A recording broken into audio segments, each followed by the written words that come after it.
El Chapo. Looking like I hit the lotto. I want a hottie like mulatto. I'm on hand, she on Moscato. I'm in them good till tomorrow.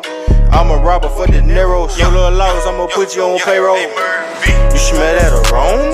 Design in the air, it's a party in here. Papa Corona, she moving the body, she working them heels. Gotta go get it mentality. Grocery bag full of celery. Only believe half what she telling me. Keep a 20 on me, case emergency. I wake up early every morning. Thank the Lord and get the bag. Hustle hard, get the cash. Stack first, then I'm showing my ass. Gotta go get it mentality. Grocery bag full of celery. Only believe half what she telling me. Keep a 20 on me, case emergency. My babies, that's who I grind for. That's who I do it for. Like the Navy, that's who I'm toting that iron for. Keep one in the head like a thought, nigga. Yeah, I fuck with Ty, he a boss, nigga. Foot on their neck, I exhaust, nigga. Niggas cross me, so I cross, nigga. No stripper was lit last night. 500, what it cost, nigga. Shit was really legit last night. Had them hoes at the house, nigga. Instagram, Snapchat, Triller. What they say about Jay, he a go-getter. Used to have them fat sacks in the grove, nigga. Late nights, early morning, my dough, nigga. You smell that aroma?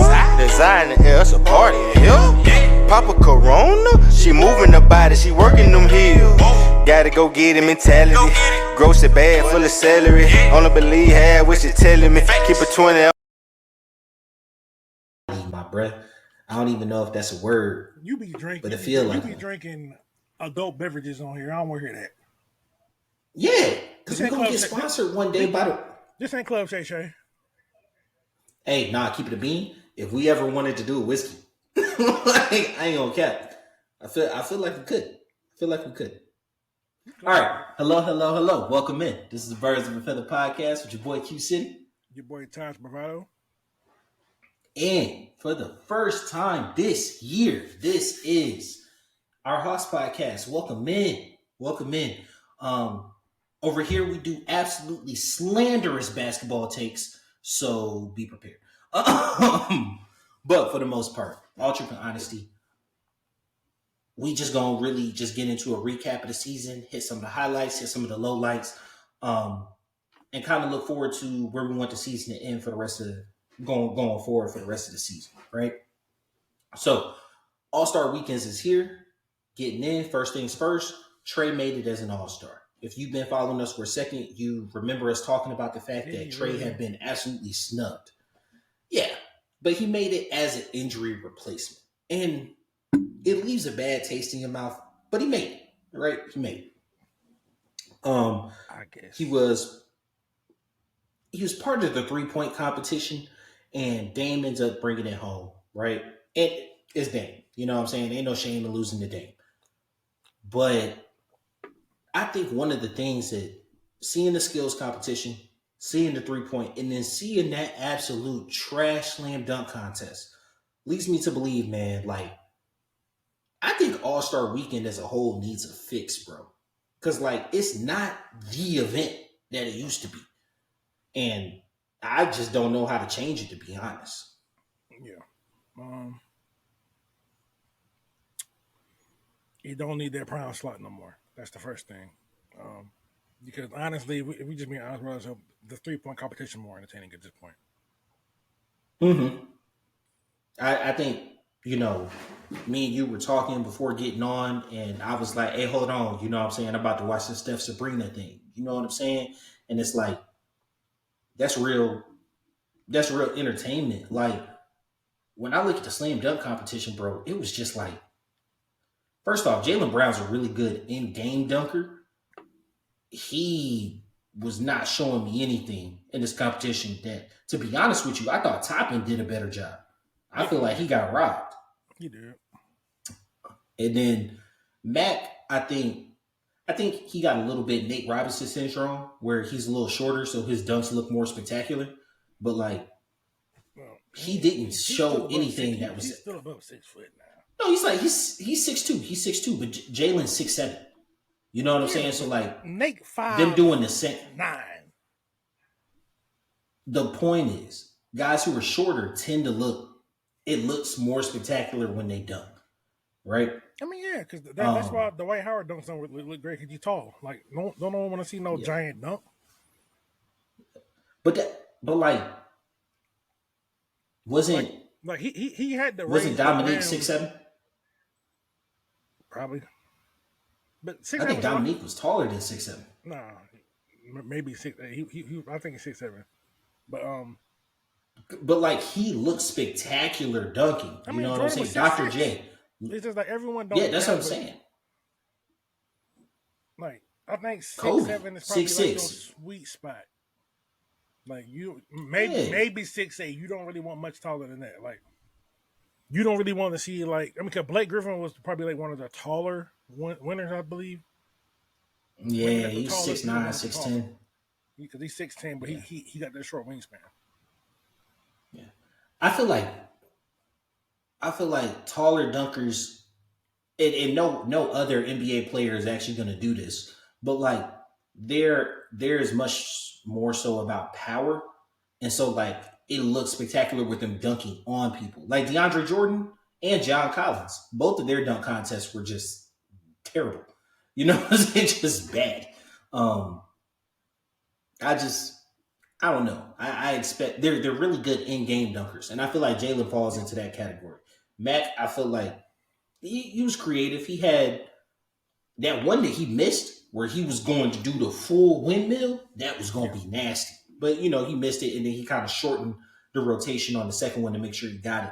But I don't know, man. Like the dunk contest as a whole has lost a lot of shine, and I hate to be like that because one of the things I hate is how much people shit on the NBA and say they're NBA fans. But just like as a whole, All Star Weekend has lost a lot of its luster. Yeah, like cause I'd rather watch professional dunkers than watching them. Like I would, like because like maybe they Mac, started looking to like having like well they'll kind of defeat the purpose of it. So never mind. But I was going to suggest like a dunkers league, but that would defeat the purpose of the dunk contest on All Star Weekend. well, Like maybe they should so like my looking thing at like is, bringing in like some of these celebrity dunkers or whatever, just to put on a show for people during the week, like because these players like their creativity is limited.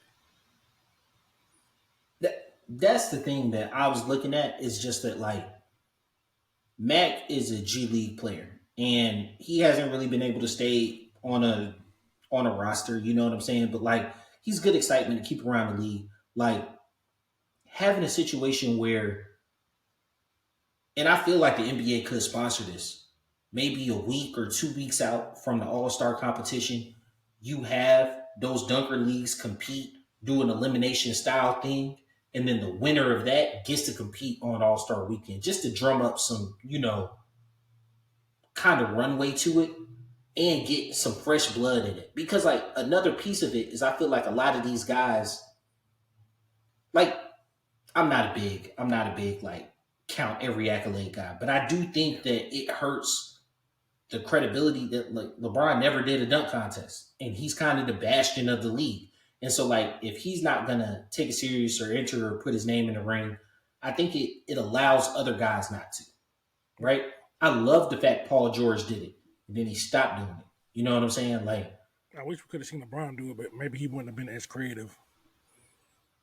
I don't think LeBron would have been as, even when he was super young and athletic, as creative, because like a lot of his dunks, if you look at it, they're power dunks. You know what I'm saying? They're on people. But power dunks are exciting though. Like the casual fan, like because like the power dunks are more for being there. Like you can't really get the full effect from watching it. You got to actually be there.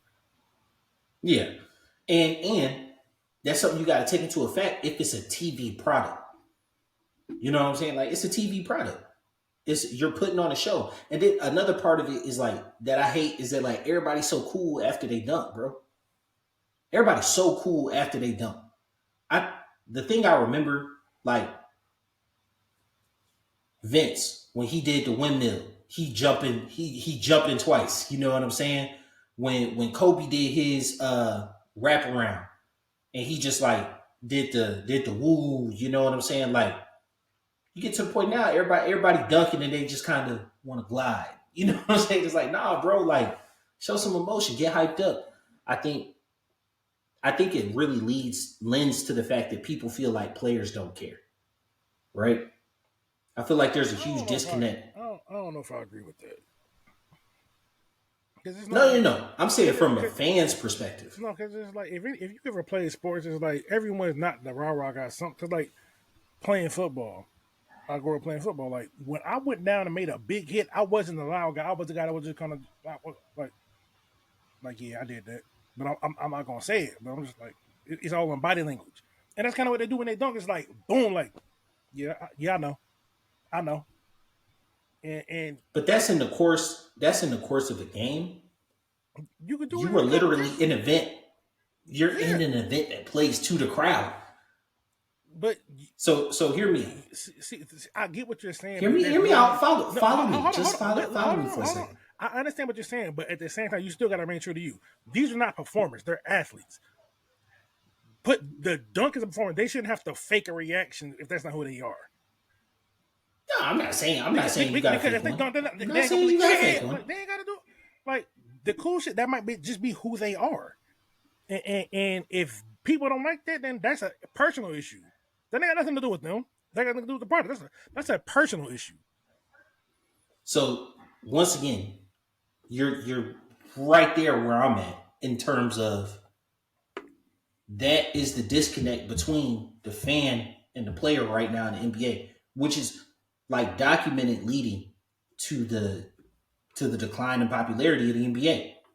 Right? Like fans are disconnecting with the sport in droves, right?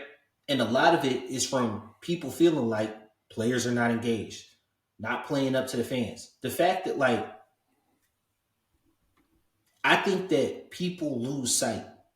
People who like the sport lose sight of the fact that it's a TV product. It's a TV Okay, product, bro. I agree to a certain extent, but at the on the other side of that, they got there by playing the same way. Like you got players like Steph Curry who's going to put on the theatrics, but that's not everybody. You got to have a certain level of It's not. confidence to do that. Everyone's not going to do that, but that's why Steph Curry's a superstar. The superstars are for that. Everyone's not going to do that. Like No. LeBron, So I get that. I get that point. LeBron's going to give you that every now and then. Like I get what you're saying, but it's just like these people got to take away the entitlement of I need to be entertained, and you got to appreciate it for what it is. Like you don't have to watch this shit. And I think that people just aren't. Like because and that is their choice. But like, this isn't a performance. Because that's the mindset of a lot of athletes, bro.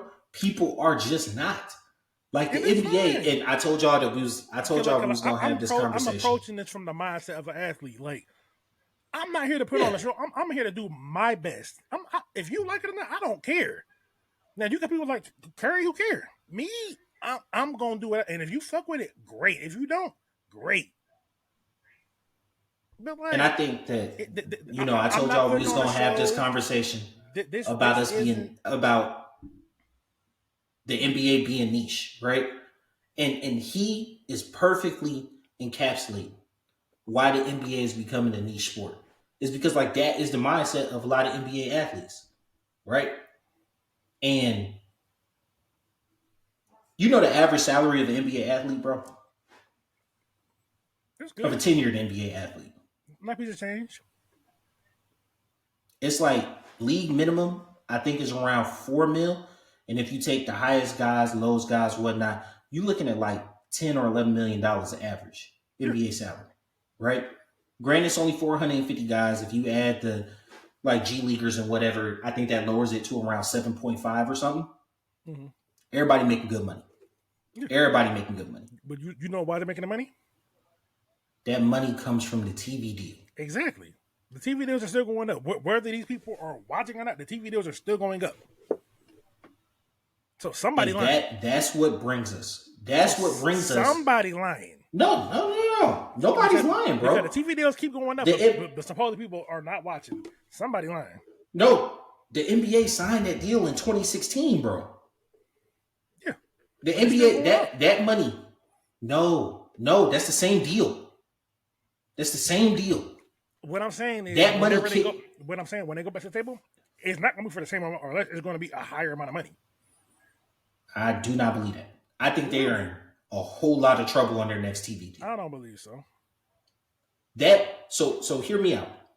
That uptick of money is what allowed the Warriors to sign Kevin Durant. That's how long ago that deal was signed. See, I think probably the biggest problem, like one of my biggest problems with the basketball, it isn't the players, it's just finding the damn game sometimes.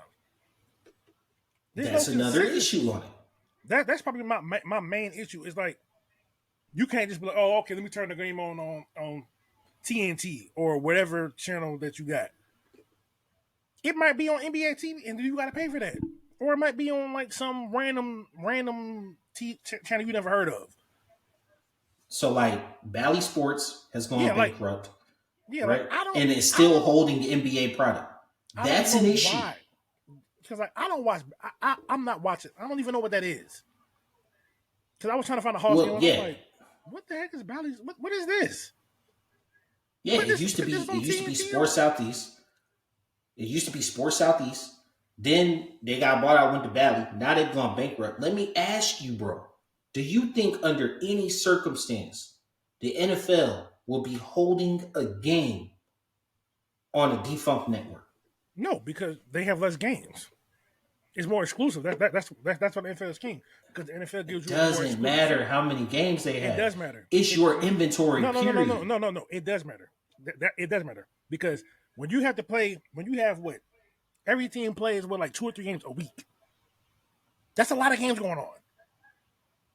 You got 30 teams playing 2 to 3 times. Like, you can't put it on network TV. You can't put them all on network TV. But with the NFL, since it's more exclusive, you don't have to resort to putting it on Bally TV or these other things because it's more exclusive.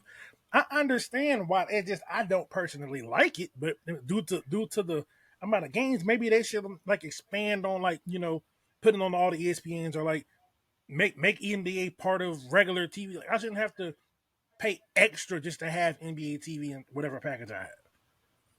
If you are saying that your inventory of games... It's not a fair comparison to compare the NBA to the NFL because the quantity of games. No, I'm saying if you're saying your quantity of games, your inventory itself is leading to you not having a successful business model in producing it to TV, then you're either bad at business or you're the bad at business, you need to lessen the inventory, or you need to find a more reliable fix, which is why I think that their next TV deal is in trouble. I feel like their next step is that the NBA, which is extremely popular online, it is one of the most discussed things online. Mm-hmm. They are going to move heavily into streaming, heavily into HBO Max. I wouldn't be surprised if, because of the relationship with ESPN, like the NFL did with the Nicktoon holding the Super Bowl, they do something where Disney Plus is holding NFL games. I think that NBA is going to go all in on streaming on their next contract because I feel like that TV deal is in huge trouble. But the that TV deal is in huge trouble. It's all part of the TV deal. No, it's not. No, it's not. You watch? No, certain. It's still part of the TV. No. It's certain parts of it. It's certain parts of it. So like, because they have a network contract with TNT. TNT then holds the rights to host that game on the TNT app. Yeah. Right? They then had, I forgot who exactly is allowing them to do it on HBO Max, but they don't have an actual deal with streaming services. Oh, I mean, they don't have. I believe. Like the NFL, I believe moving forward, Amazon's going to hold some NBA games because like the NFL has these various different things. With like they got the deal with Peacock to help, which is a horrible thing. But I mean, they made Peacock made they made a hell of a lot of money off of it to have that one wild card game. Yeah, so I can see like NBA getting it like Peacock. That makes sense. Maybe like a Piedmont. What is it? Piedmont Plus or is it Piedmont or something like that? Whatever it is. It's not Piedmont. It's Peacock. No, not Peacock. It's Peacock, isn't it? No, not Peacock. It's another. Paramount Plus. Paramount Plus. There we go. Yeah. I don't fuck that all the way. But yeah, that. Yeah, like there's avenues for them to they should probably mirror the way the NFL does it to make these games more accessible. Absolutely. Absolutely. But Absolutely. Because terrestrial TV is going to be an issue for them. yeah, but that's not just that's people just in general aren't watching TV as much. The streaming thing is taking over. They're like me. Now, Personally, how does that relate? The only time I'm actually really watching TV is if the Falcons are on or football's on. That's the only time I'm actually watching TV. If I'm just being honest, I mean, I might catch them on ESPN here and there. I might watch a little, Shannon Sharp. But Shannon Sharp got like a whole bunch of things going on through YouTube. Like I watch more YouTube than I watch TV. So, like, if you're looking at it with terrestrial TV, right? That is where the money has come from because ad revenue, dollars, all those things, right? How does that affect players' salaries? You look at it, your salary has been directly tied to your ability to get massive TV contracts. Most streaming services at the forefront were operating on a loss, right? Like Netflix is hemorrhaging money right now. So to keep raising the prices on that shit. And they're adding Disney Plus. Their business model is going kind of bad. Disney Plus lost like I think $200 million, right? But like you said, everybody's going streaming, right? Everybody's going streaming. Once that inventory gets in there, how does that affect one, the price point, which is the biggest thing for the consumer, and then two, player salaries, right? Because if there's less of the pie, there's less of the contract. I think people are numb to how much NBA players are making, and ain't nobody counting pockets, bro. You are 450 of the best people in the world at what you do. That is an infinitesimally small number. Get every penny that you can. I am never against anybody in the NBA getting their money.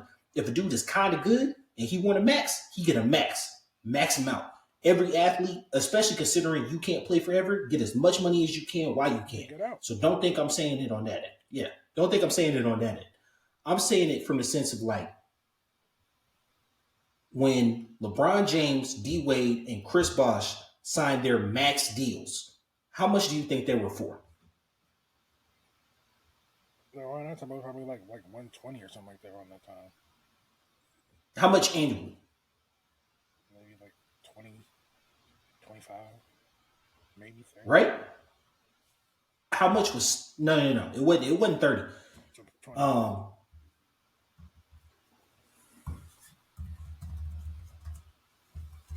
Hold on, looking this up. Because I want to get the exact number. Yeah, so 6 years, 110, right? So he didn't even get 20. Wade made 14, Bosh made 14.5, right? Now, granted, the last 2 years had last 2 years were funny years, had an out on it. When I tell you, people are numb to the amount of money the NBA is making now because that was a max. They took a little less money, but for the most part were three max players making 14. And I think Carmelo took the full boat with the Knicks and was making like 18. Making like 18. You know what? Do you know what 18 mil gets you right now in the league? Clint Capella. Yeah, a bogey or something like that. Bogey. We have become absolutely numb to the amount of money these guys are making. Yeah, and it's like, all predicated on the TV like last year, Westbrook was making what, 40 million last year? Yeah. And was getting bounced around teams, bro. Hopping like a cheerleader at a frat party, bro. Like just getting passed around. Yeah. And we have become numb to the fact that like a lot of these dudes have been making a lot of this money for a very, very long time. I don't know who became numb. Oh, excuse me. I don't know who became numb to it because I'm very cognizant of what's going on on the financial side. So I think it's the athletes. It's the athletes in relation to the fans. The fans provide this money through our eyeballs. None of you have $40 million in your pocket, but the most valuable thing that you hold is your attention on a TV screen when these games are playing.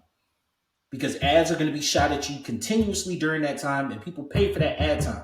I think one of the most telling signs that things are going sideways is that little jingle music that you hear on almost all the networks or during a live sporting event, where it's just a blank screen and it's like a little microphone there, the music playing, and they're saying this is an ad spot. Advertisers aren't buying spots in live games anymore. Think about how much that's going to affect the business model. That is where your money comes from. Yeah. And the NBA has become so disconnected from its fan base, from the peripheral fans. You know, we talked about this in another pod. Hockey has soaring popularity right now. The NBA has a decline in popularity, and you could point to demographics and politics and a bunch of other stuff. But it really boils down to the fact that the NHL is catering to its fans, and the NBA seems like it wants to crap on its fans. I don't think it's they want to crap on his fans. It's just like it is not fan friendly. I will keep it that way. The NBA is not fan friendly, and it hadn't been for a couple years. I mean, but I think a lot of this comes down to, and this is, I would say universally know that Adam Silver is probably the worst commissioner in all of sports. And just got an extension. So I think a lot of this stuff is more on Silver than the actual players. I think a fish rots from the head. I can take some of that, right? I do think that. Have you been? When's the last NBA game you've been to? Because I know for me it's been a minute. I might have been in middle school. Oh Jesus! Yeah, I'm a football. You know, I was a season ticket holder, bro. I'm a football guy. I feel it. Anyway, so I was a Hawk season ticket holder, right? Since 2014. No, since 2013. I've been a Hawk season ticket holder every single year, right? Finally gave it up in 2020, and it wasn't pandemic related. It was just like money related. It kind of priced me out, right? I would routinely go to the game. Being a season ticket holder, I think it was like $107 or $108 before they did when it was still Phillips. For 2 tickets, I was sitting in 300 section. I wasn't nobody special. I was sitting in 300 section, and I got like 3 or 4 upgrades per season, right? By the time I let it go in 2020, it had up to almost $200, right? It's State Farm Arena now. They got rid of my section, right? And I was trying to hold on to it. Yeah, I was trying to hold on to it, bro. I was selling games left and right. Now, for me, I like just being at a game. So, like, it didn't bother me to sell my Warriors tickets. It didn't bother me to sell my Lakers tickets, right? Because, like, it would basically pay for the whole month of tickets. But, like, it got to the point to where I'm selling off these good games and I still have to pay on the tickets. I can't even enjoy going to the Magic or the Pistons on a random Tuesday night. You know what I'm saying? Like, that's not feasible, right? Yeah. I don't do extremely well, but I'm not doing bad in life. You know what I'm saying? So, like, if at that point I can't afford that, I'm your regular consumer. I consider myself a pretty decent Atlanta nigga. Like, I'm a regular consumer, bro. And if somebody like me who actually likes basketball, because like you said, bro, I'm more of a football guy. If I'm scrolling and I pass the Hawks, I'm gonna sit there and watch it. You know what I'm saying? Or if somebody bugs me enough and say they want to do a Hawks pod with me, I'm gonna start watching a bit more of the games. You know what I'm saying? If something like that happened. But for the most part, you not gonna go out of your way to watch the games. If you got somebody like me who goes out of their way to watch them, and you price that consumer out, well, we're not showing up at the games. We've already discussed that it's hard to find your inventory. How do you get that consumer back? How do you get that consumer back? Then you lost a lot of your demographic by making sports political. I'm not saying I do or I don't disagree with a lot of the politics that were stated. What I do know is that people come to sports for escapism, right? And once you start integrating politics into sports, you lose people just in general. Yeah. It's not right or it's wrong. It's just a fact. It's just a fact. You know what I'm saying? Like, and I think so. I think the NBA is going a long way in alienating a lot of their central fan base, and I think it's a fit gonna hit the shan coming up here on this next TV contract. I don't think so. I think it's still going to be a uptick in money. I think because it's so heavily discussed online.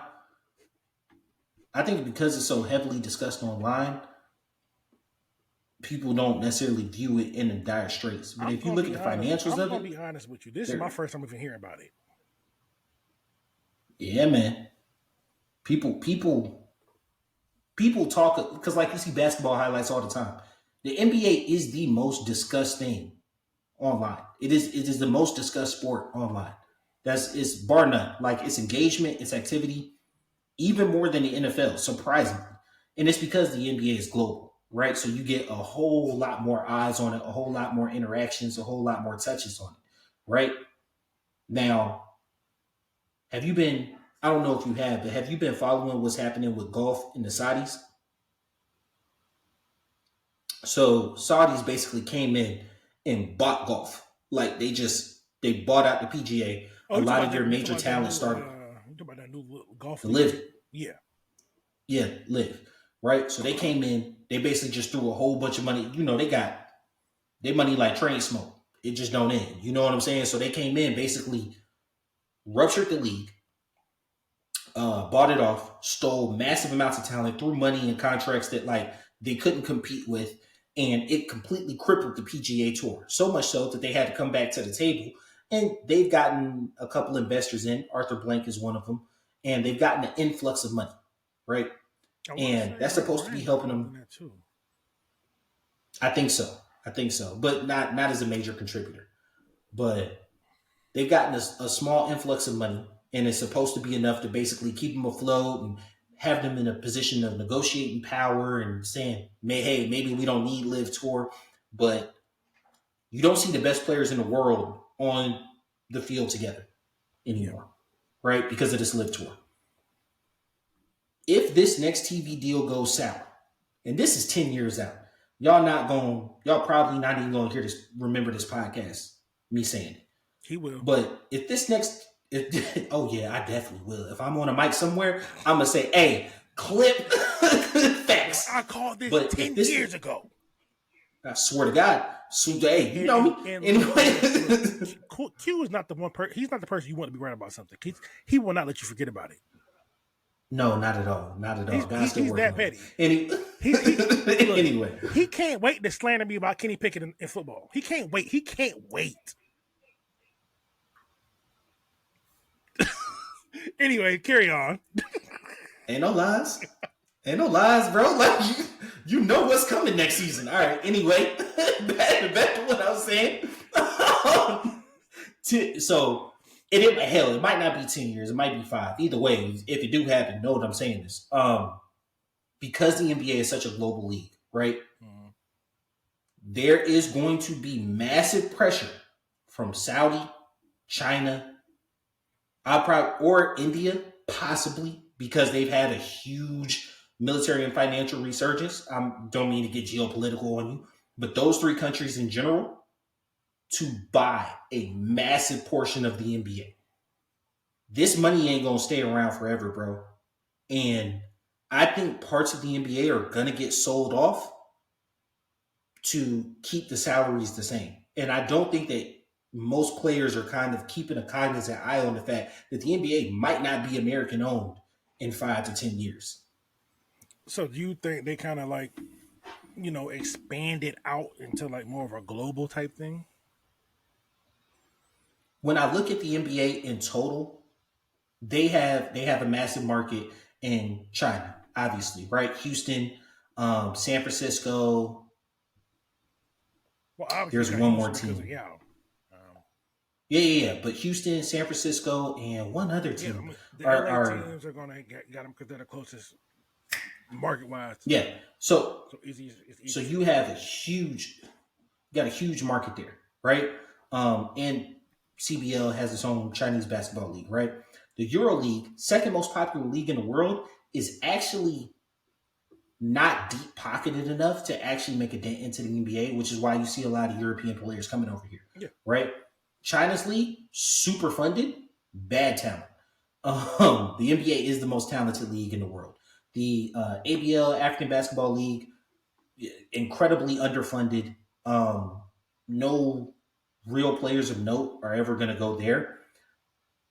India is kind of the wild card here, right?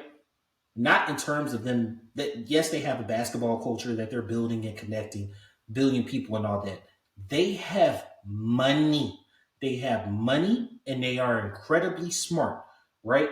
Do not be xenophobic here. I'm not like doing anything about that. I'm saying literally, if you look at India as a whole, they can take over a bunch of stuff if they wanted to. If they set their sights on the NBA as literally just a business proposition.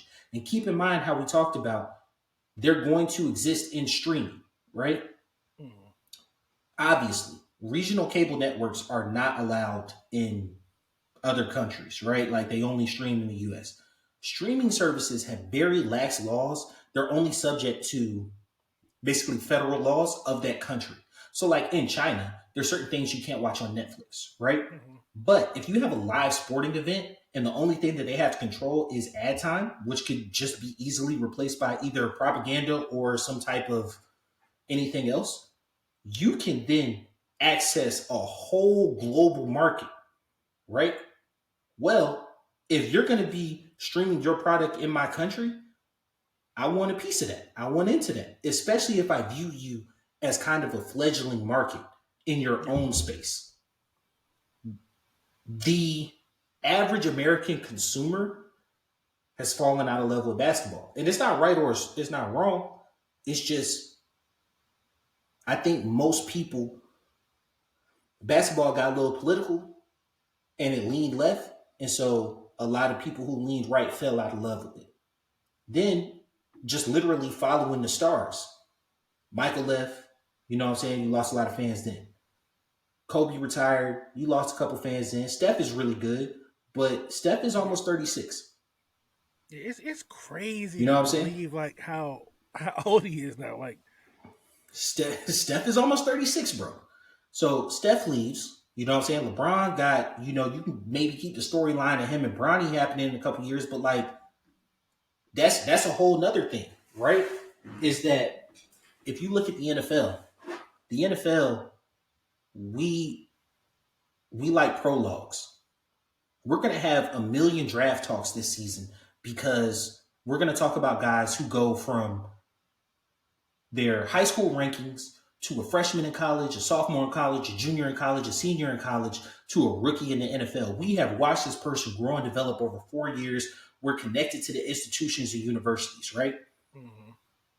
The NBA in a rush to get players paid, which, don't get me wrong, 100% not against. It's completely ruined college basketball, right? Which was its farm system. It's disconnected so many people from universities and college basketball as a whole. March Madness doesn't even hold this trigger anymore. And then the transfer portal killed that as well, right? Yeah. You got the G League, you got the Ignite team and whatnot. You got kids really pushing to go straight from high school, might spend 1 year in college. You don't have no connection to them. And then when they get into the league, they're bad. Like, but it's not because they're bad, it's just because they're a rookie. You know what I'm saying? Like, outside of, what's his name from Washington? But outside of Wes Unseld and Magic Johnson, rookies don't usually make deep playoff runs. You know what I'm saying? Like, No. or didn't Tatum do it a couple years ago? But I don't know. most times he was either a rookie or a second year when they took Bron to the Eastern Conference Finals. Yeah, I think that was second year when he dunked on him. Yeah, but for the most part, rookies don't do deep playoff runs, right? Like, so I don't know who you are. You get to the league. you're bad, but everybody telling me how good you are. You finally explode. I have a whole bunch of cynicism because, like, to me, you look like an overnight wonder, and I've seen people come and go. So now you got to prove it to me for a couple years. But like we talked about, I barely see you. You know what I'm saying? I can't find your game. It seems like I can't come see your game because I don't have the money for it.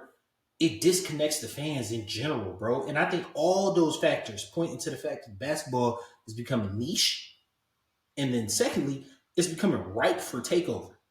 And I think as on the American side, our interest for basketball wanes a bit, the hunger grows in other markets and might, hey, if a league wants to survive, it got to follow the dollars.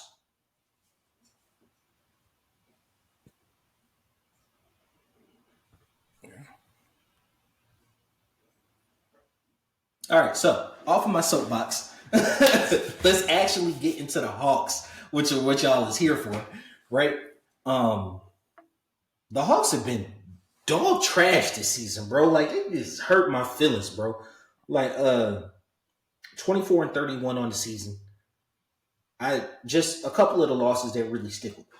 So very early in the season, back in October on the 25th, lost to Charlotte, right?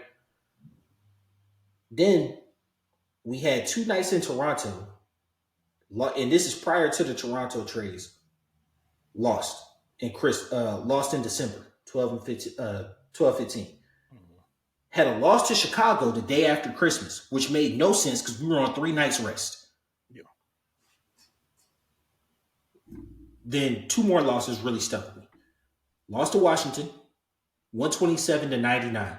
Trae Young had 21 points and 10 assists in that game. I don't know who the hell he gave 10 assists to because nobody showed up. He had 21 points. The next leading scorer had 14, I think it was.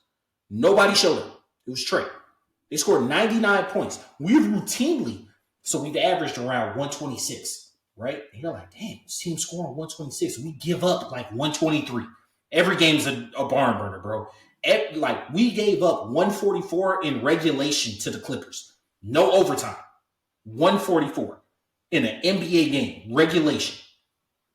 Ridiculous. Then we had a 122-99 loss to Charlotte right before the All-Star break. Charlotte is dog terrible, bro. Yeah. Charlotte is dog terrible. Those were the losses that really stuck out to me, bro. Like, we're losing a lot of games that we have no business losing. But some of the highlights of the year, some of the highlights that I like. Trae is amazing. 25-10. I'm not gonna throw all the numbers at y'all. Just gonna kind of get through the highlights. But Trae is amazing, bro. Like, Luka might win MVP this year, bro. But it called me stubborn. I still would take Trae over Luka in that trade, bro. Still, right now, it was a good to trade. me is a building good piece. trade, but I still wouldn't take him over Luka. I think that because Cam Reddish didn't turn out to be anything, and we haven't necessarily conveyed everything from the Cam Reddish trade, I would still take Trae. I mean, I get it, right? Because I get it.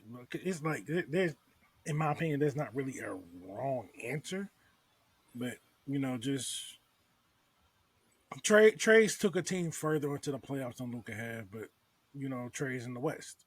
Nah, they both been to the conference finals. Oh my bad. Okay, well, they both been to the conference he finals. did it with less help.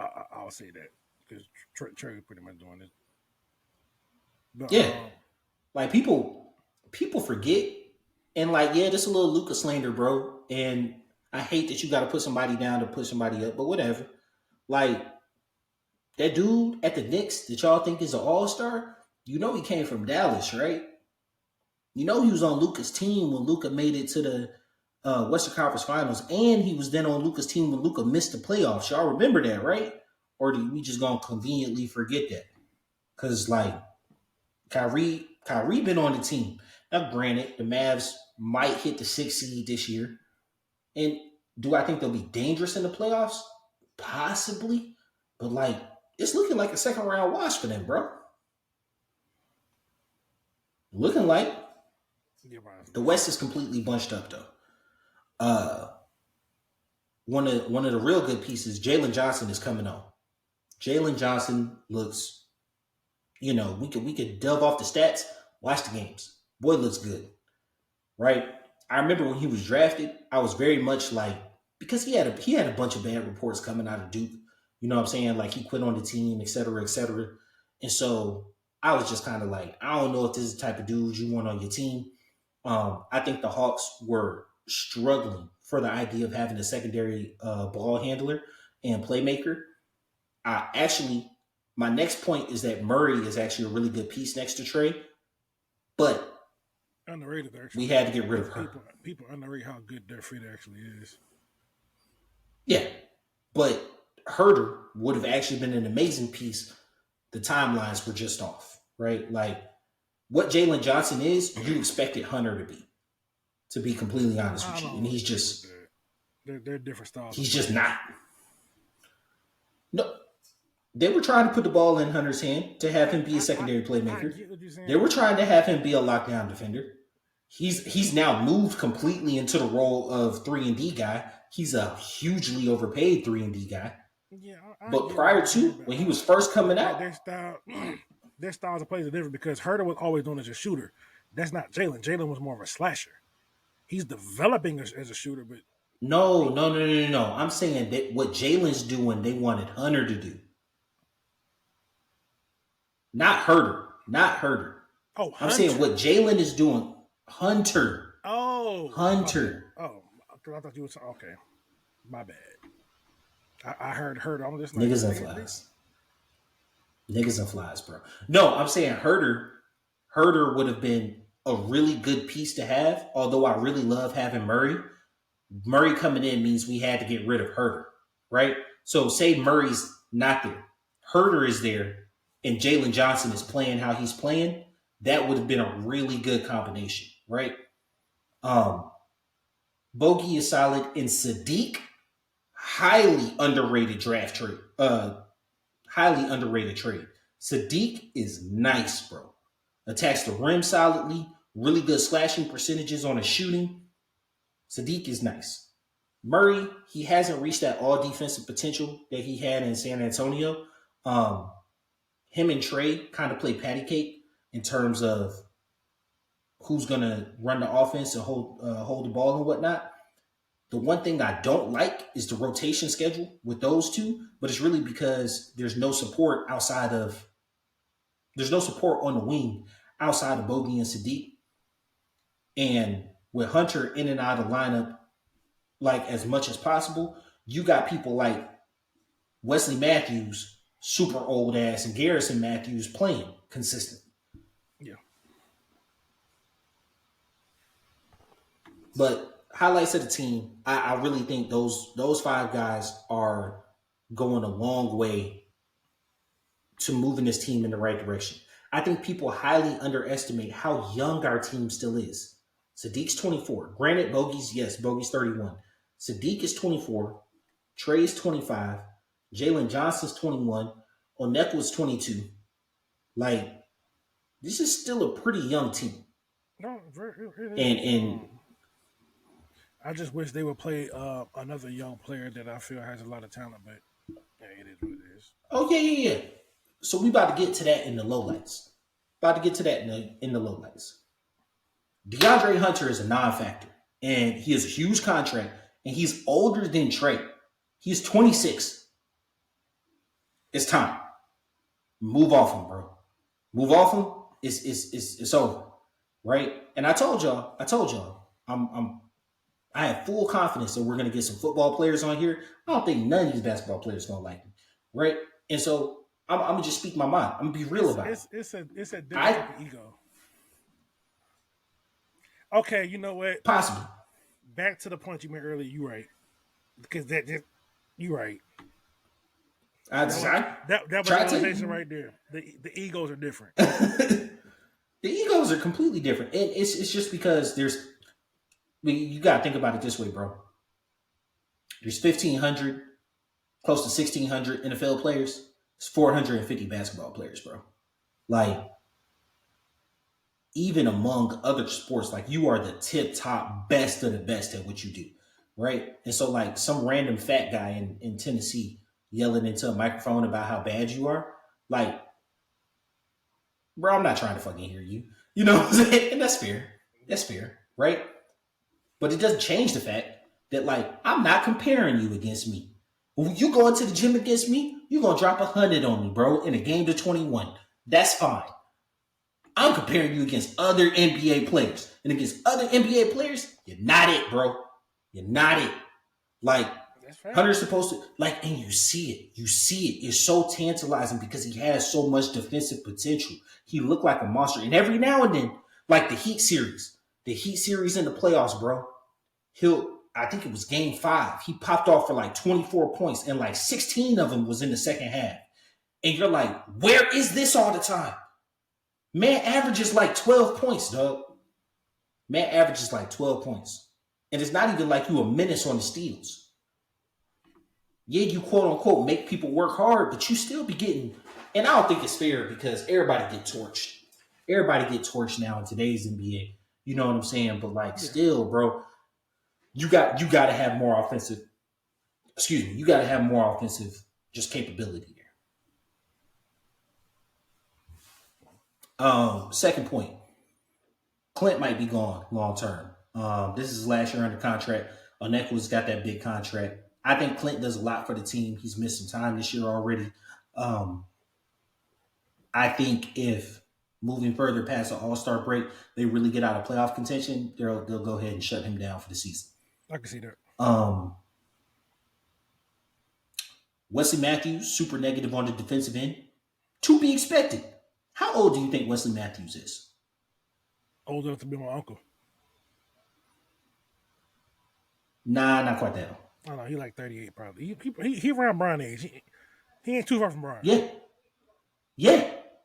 He's 37, bro. He's 37 playing regular minutes, and he's not Brian. he's not Brian. Well, hey, you know, me being from my background, he actually is my uncle age. Hey, look. Yeah, boy, your grandparents was Jesus, boy. Pop was getting it in late, wasn't he? Damn.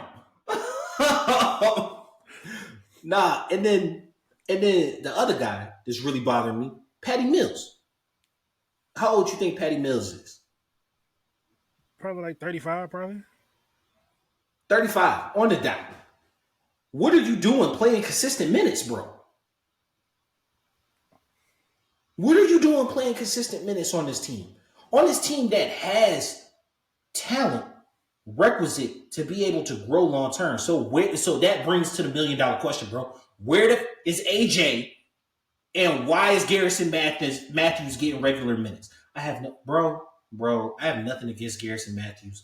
He looks like he plays hard. He can knock down a couple open shots. Where the hell is AJ?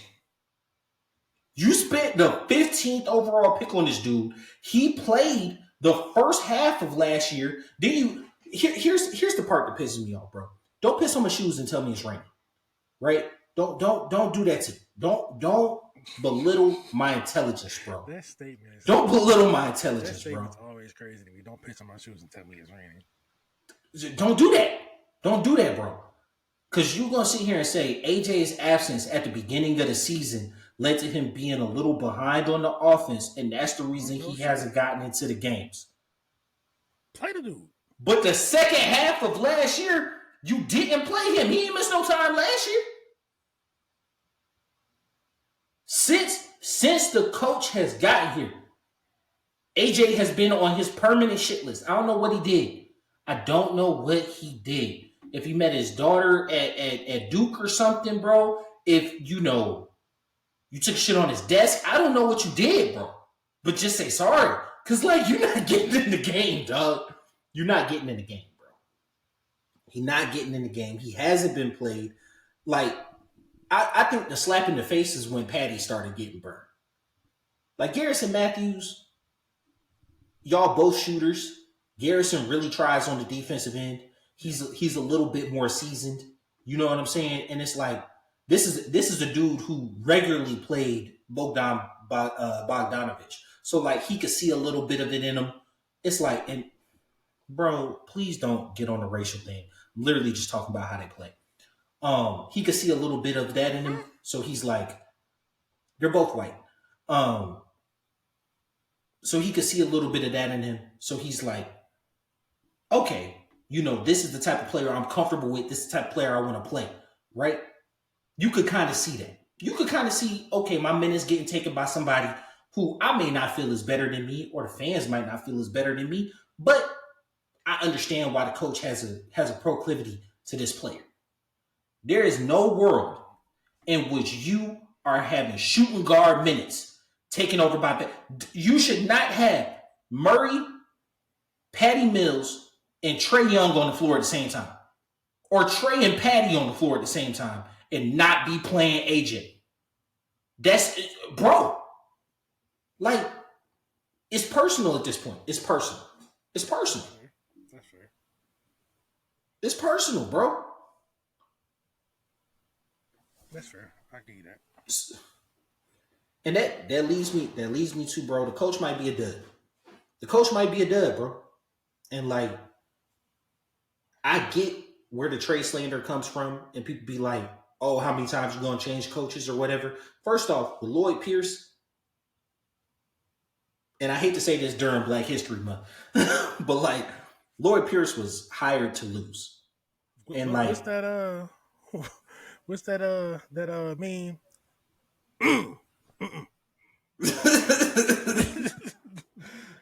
Yeah, but no, Lloyd Pierce was hired to lose, right? Yeah. And so when the team was ready to win, he's not going to stick around. And if you do not believe that coaches are hired to lose, just look at the history of the league, bro. Like, if it's a bad team, they're not going to put a really good coach in that position. Hell, was Doc Rivers hired to lose? So, boy, he losing, though. But I think Doc's a bad coach. There's going to be some more slander coming. Hey, no. We can get into it, bro. I think Doc and Quinn Snyder. He is skating the coattails of that Celtics championship, and he ain't did shit ever since. Bro, I ain't never seen a team get so much juice. He got carried by that team, and then he's been skating that reputation ever since. Oh, he's a great coach. What has he done since then? I ain't never seen a team get so much juice out of a championship. And I'm a Hawks fan. We took that team to 7. They couldn't win in Atlanta. They could not win in Atlanta. We couldn't win in Boston. Right? Yes. That was Al Horford's rookie year. We couldn't win in Boston. I give you that. The Knicks could not win in Atlanta. They couldn't be the 8 seed. They couldn't be the 8 seed, bro. On their home court. That team was not ready for the playoffs. They were choking in real time. We just couldn't win in Boston. Yeah, that's it. Yeah. Right? So, like, bruh, ain't no team ever squeezed so much out of a championship than that team right there, bro. That team right there just, now granted, they made it back to the finals in 2010, right? So they went finals, Eastern Conference finals, right? That's a real good 3-year stretch. And they went one and one in the finals.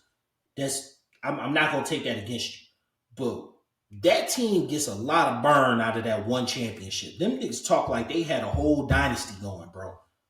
If they didn't even make it to the finals all 3 years. But I think Doc lives a lot on reputation. I think that our coach lives a lot on reputation, bro. What you did with the Jazz was amazing. But if you want to be honest, you underachieved with the Jazz for a couple of years. So much so that they blew the whole thing up. Donovan's in Cleveland, which he definitely ain't re-signing. Gobert got traded for just a ridiculous amount. But, now he's heading up one of the best defenses in. Gobert won 3 Defensive Players of the Year. You went to the second round one time. You made it to the second round one time. You know the crazy thing. What made y'all think? It's like as bad as a player as like a lot of basketball people think Gobert is, he's gonna be a Hall of Famer. Gobert is most 100% going to be a Hall of Famer. It is not the NBA Hall of Fame. It is the Basketball Hall of Fame. He's played with the French national team. He's won 3 Defensive Player of the Year in the NBA. He's multiple time All NBA performer. Even if it was NBA, he would still be in the Hall just off the accolades alone. Yeah, he's a shoo-in. He's a shoo-in. But it's like if you tell that to someone who don't really pay attention, they're gonna be like, "Nah, man, ain't no way." Yeah, nah, he's a shoo-in. That's like he a Hall of Famer. The criteria he for probably won't be first. Different. He's a lot different from football, but yeah, you ain't gotta like it. You gotta love it, but you gotta accept it. Now, here's the thing, because I do think that an overcorrection is coming. An overcorrection came in the wide receiver market in the Football Hall of Fame, right? To where it used to be, if you had 10,000 receiving yards, you were just in, right? Like you reached that plateau, you're in. Once the game started changing, they understood, okay, that barrier needs to be raised. We need to see if you were actually dominant during your era, et cetera, right? I feel like in basketball, they're going to come to a very similar correction with the offensive explosion that's happening. And conversely, it's going to really, really up defensive players and defensive stats. That's why I think Draymond might be a first ballot guy. Not just off the 4 rings, but just off his, he had a stretch for 5 years where he was easily considered one of the best defensive players in the league. Yeah. Right? That's why I think as a shoo-in, Rudy's in, right? I think that there's going to be hard looks at people like, and this is 10, 15 years away now. I think people are going to look back at people like Tony Allen. People are going to look back at people like Marcus Smart, right? And really be like, well, hold on. If we're saying that the league, because I think there's going to be rule changes coming within the next 2 years that slow down this offensive explosion, because it's not a good TV product, right? People say they want offense. No one likes a team scoring 130 points in regulation with no overtime. It's funny though, right? Because it just looks like a shoot around. No, see, it's funny though, right? Because if you pivot, I'm gonna pivot to football for a moment. Mm-hmm. Super Bowl, right? A lot of people were saying it was a boring game because there was too much defense. Oh no, that game was absolutely amazing. It was a great game. The football enthusiast thought it was a great game, but the casual fan, man, this is boring. Where's the offense? Like the offense brings in the casual fan. The defense is for the more nuanced. And I think that applies for both sports. Well, any sport. Yeah, 1,000%. Because it's definitely the case in baseball. Yeah. If you got a really good pitching duel, the score might end 1-0 in 13 innings. But if you don't understand baseball, for anyone watching it, you're like, what is this? This is boring. I don't want to watch this. But if you know what's going on, But also, baseball is also one of them things where you got to be in person to watch it to really you feel the gravity of it. Because I didn't really feel it until I went to a live game. But yeah, no, that's true. That baseball plays so much better when you're there. But but that's why a good playoff baseball game. Yeah, where that's even a good TV product. If you living and dying on every pitch. Yeah, but to what you were saying. Yeah, about but no one defense though. Yeah, go ahead. That would bring in the more that would bring back some of the more nuanced fans. You might lose a couple casuals because defense don't sell tickets, offense does. Yeah, and I'm not asking to see 97, 89 games. Ain't nobody asking for that. But I think the sweet spot was about 2014 or I would say 2013 to about 2018, where before teams absolutely realized that they couldn't do nothing with the Warriors and just decided to just start tanking and shooting threes. Yeah. You had the average league score around 117-ish, right? And that gives you more than enough offense to be excited and more than enough defense to still feel like it made a difference. I don't feel like there's any path to win with a defensive team now. And that wasn't the case 10 years ago, right?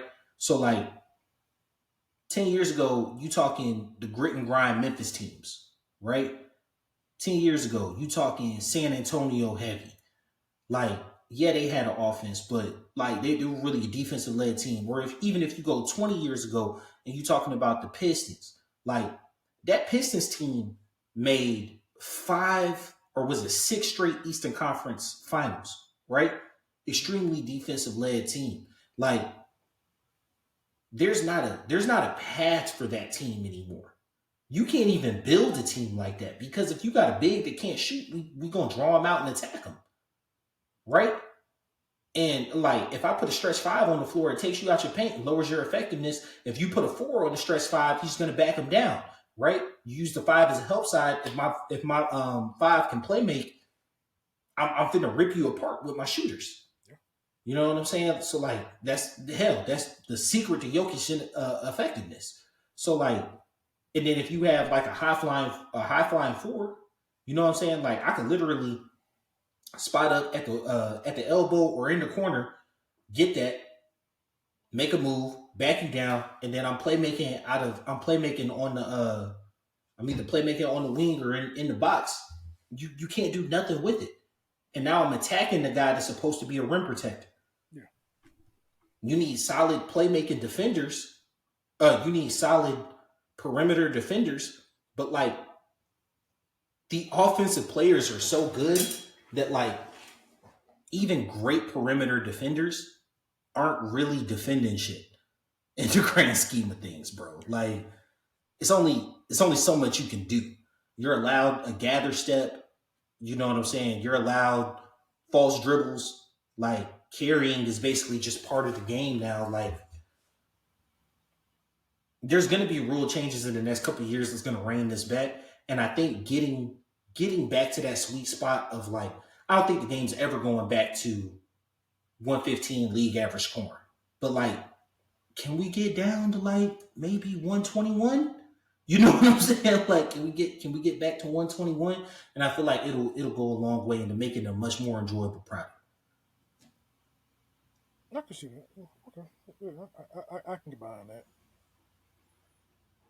So you had the little point in to close it out. Tell me about that off-season trade news.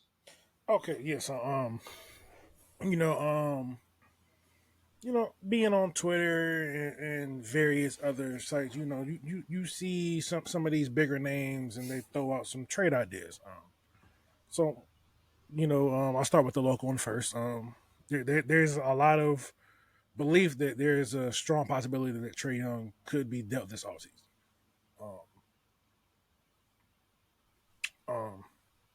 And I kind of feel like it's possible. Do I want it? No, but it could happen. And then the other one that I've heard is LaMelo Ball. And that one just makes sense. Charlotte's a bad team. I think they have talent, but I think LaMelo needs to go to like an organization to where there's more structure and more emphasis on winning basketball games because he has all the talent in the world. But I think a trade could really propel him into a new stratosphere because like I don't think people realize how good he actually is. I think physical tools wise, him and Cade Cunningham are the most physically gifted point guards, young point guards that they're both 6'8" around. 6'8", they're both 6'8". Cade's a lot more put together. Thicker, yeah. He's a lot more put together, but they're girthy. All right, y'all. I'm gonna holler at y'all.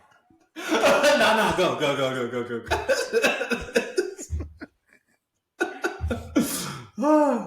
I had to. Go ahead. Yeah, I was trying to be very selective with my words, and you just went out there and just. Because I seen it. I seen it on the tip of your tongue. Pause. Peace. Oh, these But days, it these is jokes right themselves. Sunday, man. Our Lord and Savior. Now, anyway, what I will say, like you were saying, Cade is more put together. LaMelo, my God, talent wise, you're not lying. Trey was being flirted this trade deadline with San Antonio. I don't know what package San Antonio could give you that could like make sense to get Trey I don't. outside of unprotected picks. I think San Antonio might be where LaMelo ends up. I think that makes far more sense. Far more sense. Because I think Trey's going to end up in a big market if he doesn't get dealt. So everybody, obviously, Lakers. Yeah. For Trey. Let me be honest with you.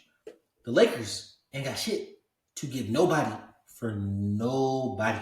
You understand me? If Trey really is just like force his way and just like I'm not going anywhere but the Lakers, at best the Lakers can give salary fillers because Trey makes a lot of money. Trey makes like 35 mil, right? Trey makes a lot of money, so you'd have to match the salaries. Then you would have to find a way to make it make sense for the Hawks, which means they are leveraging every single one of your picks, and the Lakers don't even own their picks till like 2028. 7, I think. Still too far. Yeah. Yeah, like it makes absolutely no sense, right? The other big market, Boston, you're not going to trade him there unless you're going to bring Jalen home, maybe. But even then, that's not fun for anybody. Like having a Jalen led team.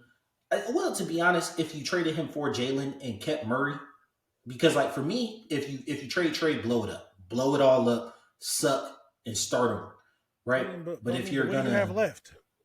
There's nothing left, and that is Jalen Brown slander. I mean, yeah, basically, like nothing left. If you trade for, you ain't got a left hand. You know what? Yeah, no, you're terrible. You're terrible. Yeah, it took me a minute, and you repeated it, and I was like, I feel like you're trying to say something right there. Come on, bro. Come on. Hey, it don't hit the same because you didn't catch it, so it's a failure. But hey, it is. Yeah, all right, touche. I just fumbled that one. My fault. But nah, in all truth, bro, you look at it like. Say you did go trade for Jalen Brown, right? You keep Murray, you play AJ at some point. You fill out the rest of your roster because like you got a bunch of 1 year contracts. You maybe play Onekwa and Jalen at the 4 and 5. That could be an interesting team. Right? But to be honest, if you trade Trey, I wouldn't even ask for too much back from Boston, bro. I just blow it up. Let them figure out how to match the salaries, bro. You probably get Porzingis back. You probably get Derek White.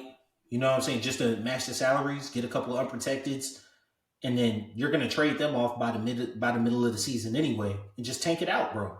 But the whole point of tanking is to get a trade or get the opportunity to draft somebody like Luka, like you already did the tanking. I was there. I seen it. When Dennis Schroeder was your starting point guard, bro. I was there. You understand me? Like, it was bad. It was terrible basketball, dog. And, hey, like, I'm not shitting on Dennis. He was young at the time. He shouldn't have been the starting point guard for the team. You seen later in his career, he was more than capable of being a starting point guard. There was nobody on that team, and, like, he was just bad. Collins was a rookie. Like, it was bad. You know what I'm saying? But you did that to get the opportunity to draft somebody like Trey. You know what I'm saying? And now 7 years in, you want to flip it. Well, you know, all right, flip it. But, like, you're just going to stay perpetually on the cycle again. I think you can win with Trey. I think you need the right collection of talent around him. I feel like, to an extent, you have that talent, but you're still young. Yeah. You're still a very young team. Yeah. And so, hopefully over the course of the next couple weeks, heading into the All-Star break, these guys will figure it out. Like I said, right now we're 24-31. That's 56 games. We got 26 left. Need to go 18-8 in that stretch? No. What is that? 26. We need to go 16-6 in that stretch. 17-5. Man, I'm messing up these numbers. Hold on. Numero dyslexia. 56 minus 82 is what? 26, right? I don't know what he's lying to you. Yeah. So what's that? 17. My calculator days are gone, man. Don't let me lie to you, man. 17-9 is 25. No. 17-9 is 26. Yeah, so we need to go 17-9. Make sure we ending above 500, bro. Or 41-41. 17-10. Oh, is that where I'm messing up? Yeah, that's where I'm messing up. 24-31 is 55. We got 27 games left. That's why it wasn't making sense. So yeah, so we need to go 17-10. Hey, I'm leaving that bad math in there. I just want you to know that. I'm leaving that in there so they can make fun. Bro, I got flamed for not knowing like the episode count. Like, notice how I didn't say the episode count. We do a lot of this stuff, man. It's natural to forget something. Hey, look. So anyway, 17-10 over the end of the season will put us at 41-41. Right now we're sitting in the 10 slot, could still be in the play-in. I think the odds of us crawling up to the 6 seed, very, very slim. Very, very slim. So I definitely see this being a play-in type of season. But you get in, you see what can happen. You don't want to be in that. Hopefully you can get to the 7 spot, but like what's that? The ability to get smacked by no, Boston's the 1 seed right now. The ability to get smacked by the Bucks in the first round. The honor of getting smacked by Giannis in the first round. If you somehow manage to get up to 6, you got to play the Sixers with Embiid back. And then who's 4? I know Boston. I think the Pacers. Pacers are up there. Either way, this isn't looking like a Hawks season, but you grow and you build from it. We'll be with the Hawks pod for the rest of the way. So this has been your boy Q City. Your boy Taj Bravado. We out. Peace. I'm trying to pull. Me keep a 20 on me case emergency. Ain't no cap in my rap. Real I know it's the truck. More profit mean extra. Emerald white out full of pressure. That cereal milk smoking right. But that Obama rent some special. Kansas City, I'm a chief. Shout out to K5 on new one. Country thinking I was hustling. I always had it on me. Booming like OJ the juice. Till a nigga told on me. From now on it's relentless.